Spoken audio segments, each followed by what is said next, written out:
Well, hi there. My name is Brent Smith, and I'm the Common Constitutionalist. Welcome to a weekday edition of the Common Constitutionalist video podcast. So anyway, what we're going to be discussing. What am I going to be discussing? FEMA denied the request for Minneapolis, Minnesota's rebuild after the riots that they allowed to happen. So that's a good thing, right? No federal money going to Minneapolis. Boo freaking who. And President Trump's chief of staff, Mark Meadows, is running a sting operation in the White House, and that's just freaking awesome. So that's what I am going to be discussing. Hopefully, that's what you're going to be watching today on the Common Constitutionalist weekday edition of the video podcast. I'll be right back.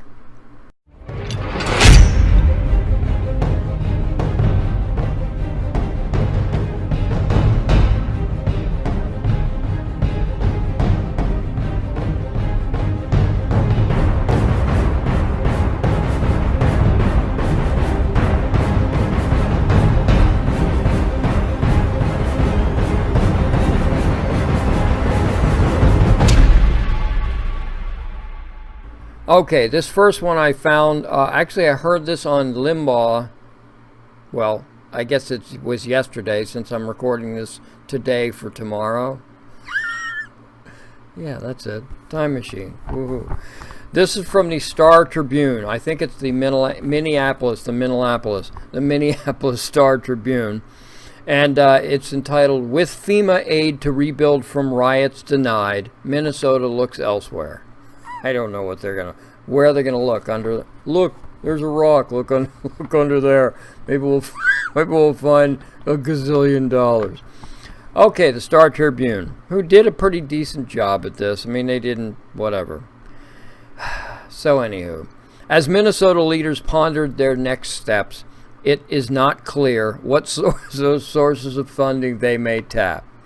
All y'all in Minneapolis and Minnesota, y'all are you're gonna be paying more taxes. That's an unconditional guarantee from me to you. Denied federal aid to help rebuild burned out, vandalized businesses in the wake of riots following the George Floyd killing, Minneapolis leaders pondered their next steps Saturday. Where can we steal the money from? I'd like to say Fort Knox, but I don't think there's any gold in Fort Knox. Just saying. Get my tinfoil hat on for that one. But it's not clear what other sources of funding they may tap. That's because there are no other sources of funding, because virtually every state is dead broke and deeply in debt. One and or the other. Okay? The Federal Emergency Management Agency, or FEMA, on Friday denied Governor Tim Walz's request for nearly $16 million in aid to help rebuild and repair structures in Minneapolis and St. Paul, many of them left in ruins, and that's for sure, by riots and fires that erupted during protests of George Floyd's May 25th death in Minneapolis police custody.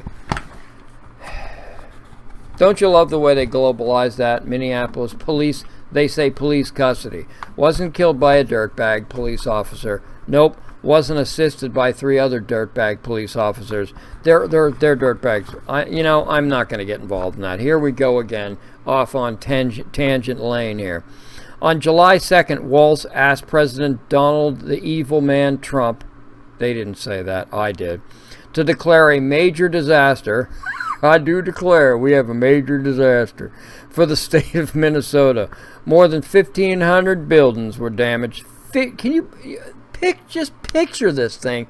Go down your own it's a city street or something like that. 1,500. You know how long the city street would have to be, or what a large area the swath of the city of 1,500 different buildings and businesses and whatnot damaged by fire, looting, vandalism, racking up more than $500 million in damages, according to Walz, the governor. The $16 million would have been used to reimburse local governments just to clear the debris and for repair and some rebuilding costs. Okay, so the $16 million would go for debris clearing, repair, and rebuilding costs. 16 million. That's 490. That's $484 million that are missing. What's the? Okay, whatever. It's government accounting, I guess. I don't know. In a prepared statement, FEMA said Saturday, "F you." No. After a thorough review, the agency determined that the impact to public infrastructure is within the capabilities of the local and state governments to recover from. Well, no, it's not, because as I said previously, they're all dead broke, and they're in massive debt, every single one of these cities and states, particularly controlled by leftists. On Saturday, Walz's spokesman, Teddy, I'm going to say Chan, but I don't know. Alex, can I buy a vowel? Check this out. TSCH, there's a vowel, ANN. Chan. I don't know. Said the government had little to add to his Friday statement expressing disappointment with FEMA's denial. Chan said Waltz is considering appealing the decision, which he has 30 days to do so. Gee, I wonder if he's going to do that. I would say yes, for shizzle. Stan said that the governor has been exploring all options to help rebuild, but those discussions are too preliminary to discuss. It's like, holy crap, federal government always bails the states and cities out. What can we do? But actually they don't, because somewhere in this mess, yes.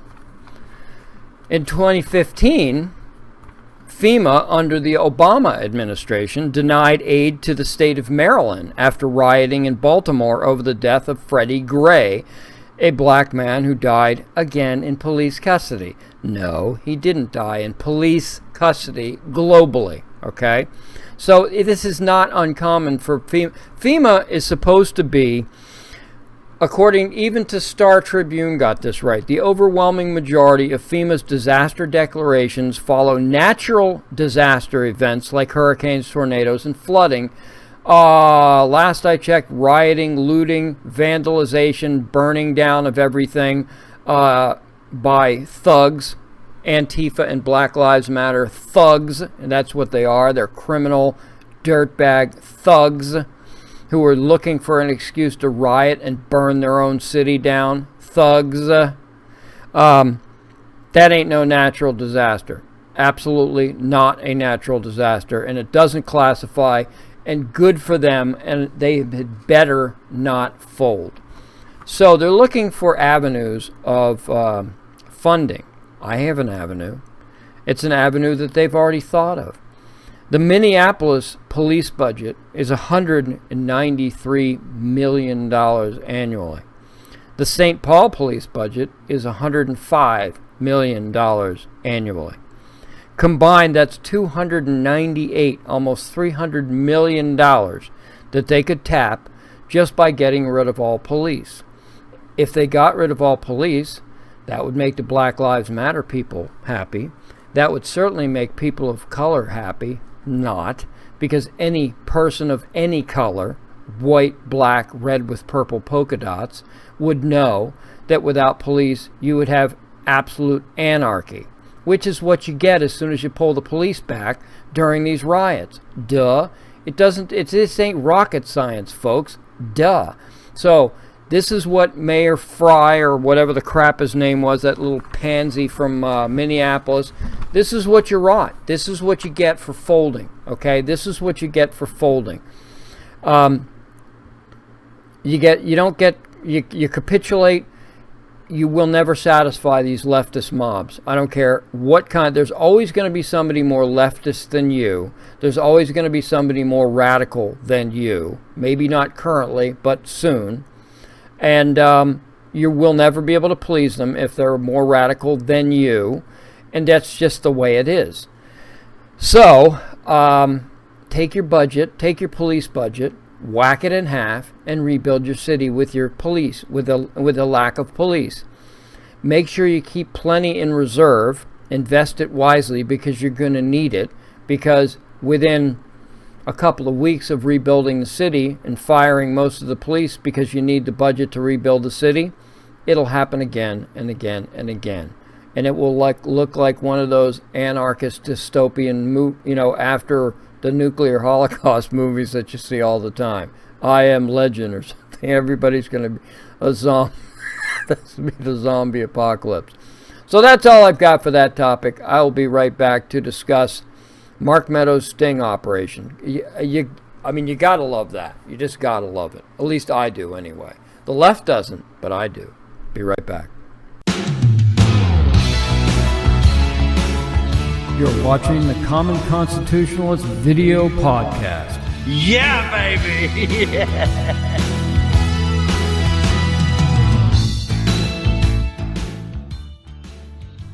Okay, welcome back. Hooray for me.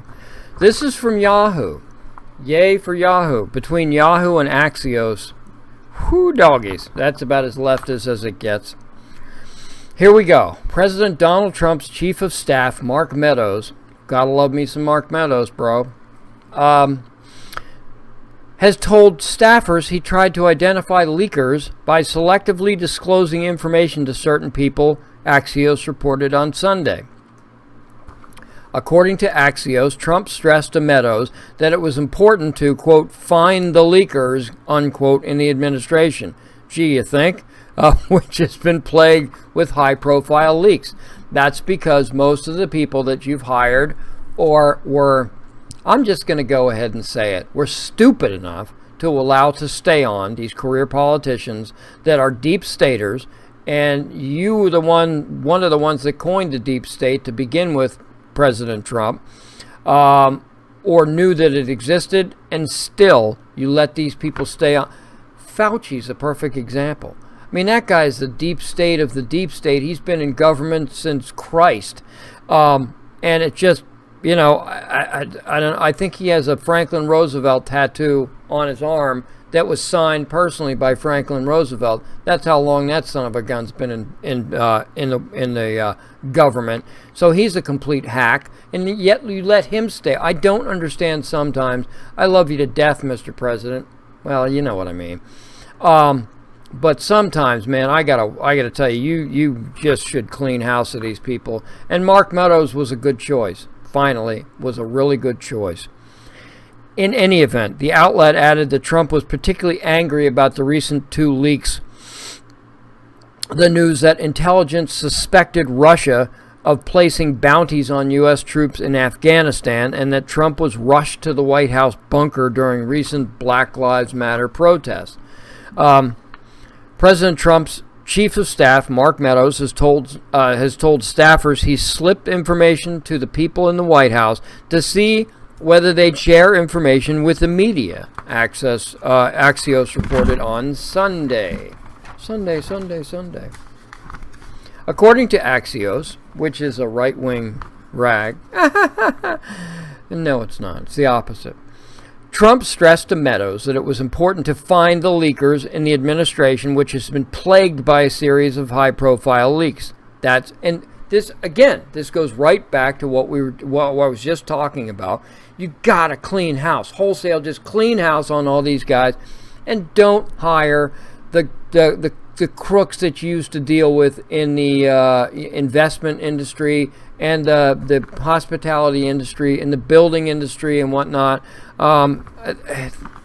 Just go to somebody like get a blue ribbon commission together, Mr. Trump, President Trump, of like Limbaugh and Beck and Levin and I don't know who else, and say, look, I have this. I want a Secretary of State. Who do I pick? Boom, done. I want a Secretary of Defense. Who do I pick? Boom, done. Between 5 or 6 of those guys, you'll be able to pick out perfect constitutional people to run the government instead of friends and relatives and the Kushners. Oh my gosh.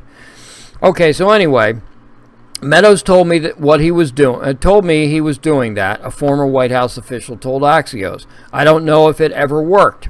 I suspect it probably did. As Axios noted, Meadows said last month on Senator Ted Cruz's podcast, The Verdict, and if you're not already watching it, you should watch The Verdict. It's really good.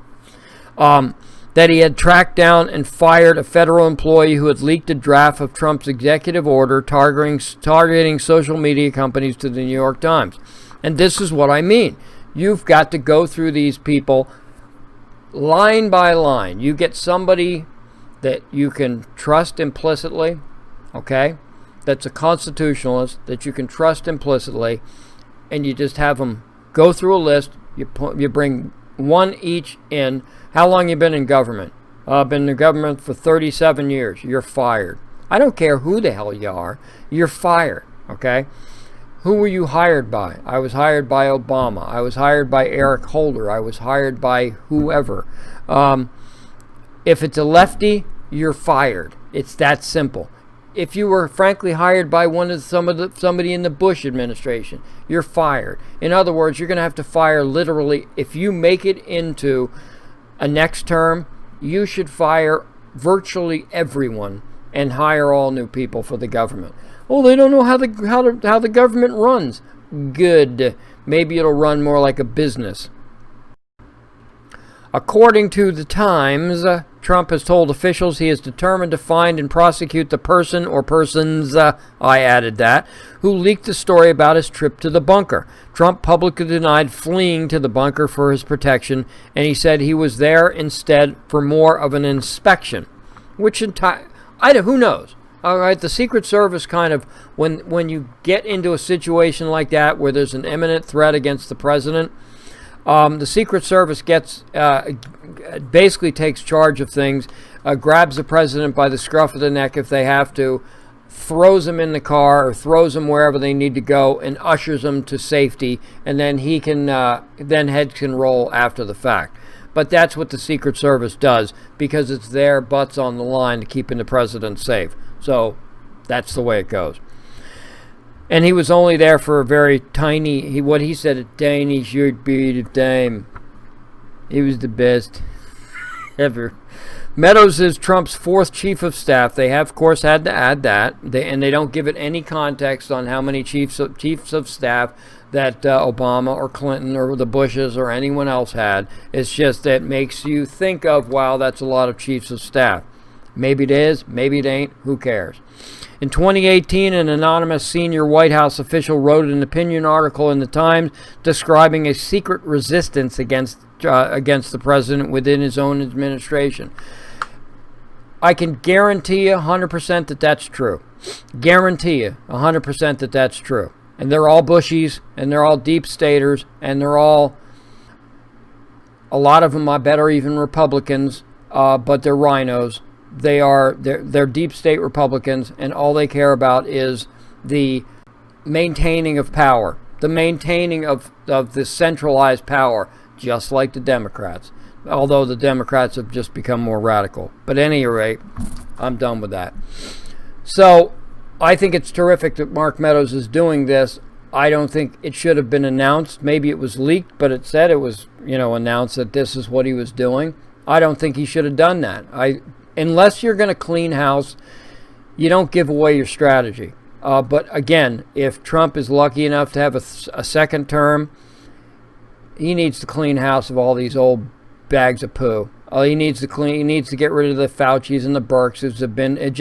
Anyone that's been in government over a decade needs to go. Anyone that was hired by a Bush or an Obama or a Clinton needs to go. So basically all the career bureaucrats, they all need to be canned.